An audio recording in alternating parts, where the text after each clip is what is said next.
Another day, another story. It was a moonless night, the kind that made even familiar roads seem ominous. I was driving back home after a late-night dinner with friends. The isolated highway stretched ahead, shrouded in darkness. I had done this drive countless times, but tonight, something felt off. As I drove through the deserted road, a sense of unease crept over me. The only sounds were the faint hum of the engine and the occasional hooting of an owl. My hands tightened on the steering wheel, and I tried to shake off the feeling, attributing it to tiredness. Suddenly, I noticed a flickering light ahead. It seemed to be coming from a distance, perhaps a farmhouse or a gas station. I welcomed the sight, eager to be in the presence of some civilization. But as I approached, the light seemed to dance in an unnatural way, casting eerie shadows on the road. Curiosity mingled with fear as I got closer. The source of the light was not a gas station or a farmhouse. It was a solitary lantern, seemingly floating in the air, unsupported by any human presence.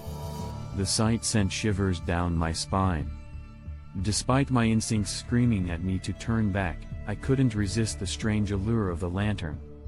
It drew me closer, like a moth to a flame. The road curved ahead, and with each turn, the light seemed to move farther away. As I followed the mysterious light, the road became more treacherous. The asphalt turned into gravel, and the surroundings grew darker, devoid of any signs of civilization.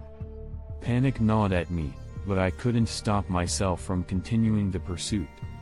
Suddenly, I noticed something in my rearview mirror.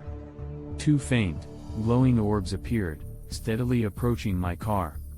My heart raced as I recognized the shape of an old-fashioned carriage, pulled by spectral horses. The apparition sent a chill down my spine, and I pressed on the accelerator, hoping to outrun the ominous sight. The night air seemed to grow colder, and my breath formed mist in front of me. The ghostly carriage kept pace, its occupants hidden in the darkness. Fear consumed me as I realized that I was trapped in some nightmarish tale of the past. I tried to remember the stories my grandmother had told me, tales of restless spirits haunting the lonely roads at night. I had always dismissed them as mere folklore, but now, faced with the supernatural, I regretted not heeding her warnings. The lantern's light continued to lure me further into the unknown. My surroundings were now unrecognizable, and the road seemed to stretch on endlessly. Time lost its meaning as I ventured deeper into the heart of darkness. Finally, the road led me to a clearing surrounded by ancient trees. In the center stood a decrepit mansion, its once grand facade now crumbling with age. I parked my car, and a sense of foreboding washed over me. I knew I shouldn't enter, but an inexplicable force seemed to pull me towards the decaying mansion. With each step, the ground seemed to protest under my feet. The mansion's walls were covered in ivy, and its broken windows stared at me like the eyes of a lost soul. I hesitated at the entrance, my mind filled with 1,000 reasons to leave, but curiosity overpowered my fear. Inside, the air was heavy, suffused with the weight of forgotten memories. Dust particles danced in the dim moonlight that filtered through the broken roof. As I explored, I stumbled upon an old portrait, its frame encrusted with grime. The portrait depicted a family, a father, mother, and a young girl. Their eyes seemed to follow me, as if begging me to uncover their tragic story. I could sense their sorrow, their desperation to be heard. From the faded photographs on the walls, I pieced together their tale. The family had once lived a happy life in this mansion. The father was a wealthy businessman, the mother a loving homemaker, and the little girl, their precious daughter named Abigail. But tragedy struck one fateful night.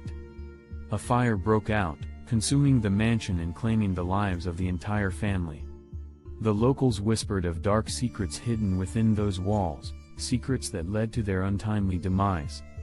As I delved deeper into the mansion, the temperature dropped further, and a haunting melody filled the air. It was a mournful tune, played on an old piano by unseen hands. I followed the sound to a dusty parlor, where an antique piano sat untouched. My fingers trembled as I reached for the keys, and to my astonishment, the piano began to play on its own. The haunting melody intensified, sending chills down my spine. I knew then that Abigail's spirit was reaching out to me, desperate to share her story. With each note, I could sense her presence, her unspoken plea for someone to hear her. She had been trapped in this mansion, unable to move on, and her restless spirit had haunted the road, luring unsuspecting travelers like me. In that moment, I made a decision. I would not leave until Abigail's spirit found peace. I sat at the piano and spoke to her, promising that her story would be told, that the world would know the truth of what happened that night. As I spoke, the air seemed to shift, and a soft glow enveloped the room. The restless spirits of Abigail's family appeared, their faces serene, finally finding solace in the knowledge that their story would be heard. With their presence, the mansion seemed to come alive, as if awakening from a long slumber. I could feel their gratitude, and in that moment. Thanks for watching.